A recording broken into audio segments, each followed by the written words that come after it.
Hey beautiful, today we will be testing out two different primers. Is the Clinique Pepstart Hydroblur Moisturizer and the other one is the Hourglass Mineral Veil Primer. And I have tried this out for around, I want to say like a couple weeks, and this is really good in terms of controlling oil and blurring out your pores and making sure your makeup stays perfect all day. The only problem I think with this is that it does have a little bit of a white cast, just a little bit, so I feel like if you're my skin tone or like maybe darker than that, it could leave potentially a white cast. Don't really like that much. I feel like it's really good in terms of like mattifying your skin, but only to a certain degree.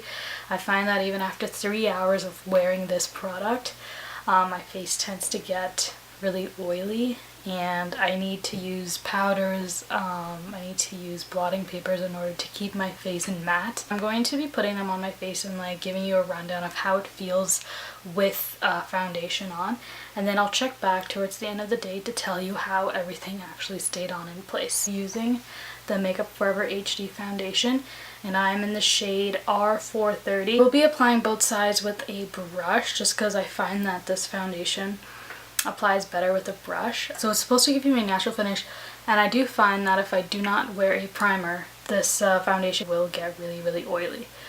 But I think the finish and the coverage is really nice. Like, it just blends so nicely and everything looks very seamless and very smooth on the face. So it's currently 140. So I'm going to be applying this Clinique primer here. It feels, I guess, like a moisturizer. It is slightly tacky, which may or may not be a good thing. Also, I've tried like rubbing this in as well as patting it in, as some people actually recommend to do that. But I don't know, I really didn't find that this made a huge difference. Next I'm going to be applying the Hourglass Mineral Veil Primer. I bought the travel size because this is really expensive, and as you guys know, I like save up all of my money just so I can buy like one product. I guess you don't really need a crap ton of this, but do you see how like that instantly, like, well, first of all, it's definitely lightening my skin. But like, look how it's blurring all my pores. And I find that with this primer, like a little goes a long way. And this is definitely on the drier side. I feel like with this primer, I don't know how it would work on dry skin. You can see, like, because this side is moisturized, there is a tiny bit of sheen going on here. But this side looks like really matte, right? Like,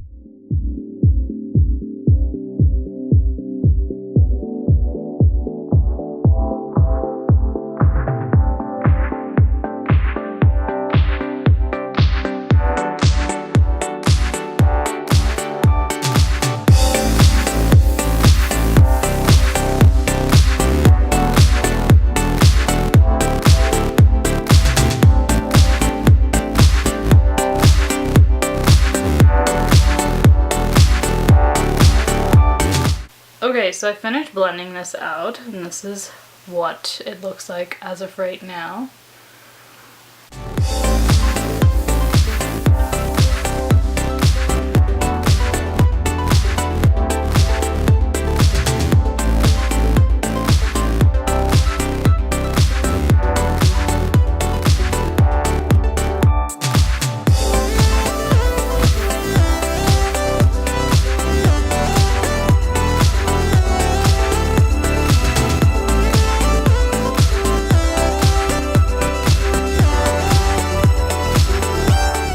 So right off the bat, I can already see that like I have less pores on this side, and the makeup just fits so nicely on this side as compared to this side.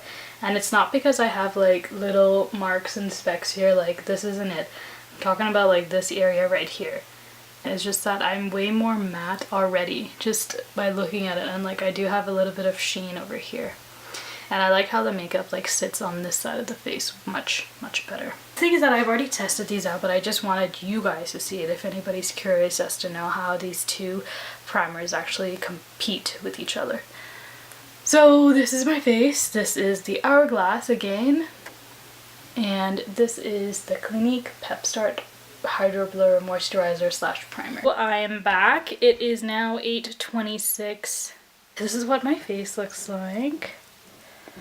So it is incredibly oily. This side is definitely way more oilier than this side. This is the Hourglass side, and this is the Clinique Pepstart Hydroblur Moisturizer side. The makeup has definitely stayed better here, and my pores are definitely much smaller and minimized in comparison to this side here. I use the Hourglass primer. It's more subtle of an oily finish. I hope you guys enjoyed this review / comparison.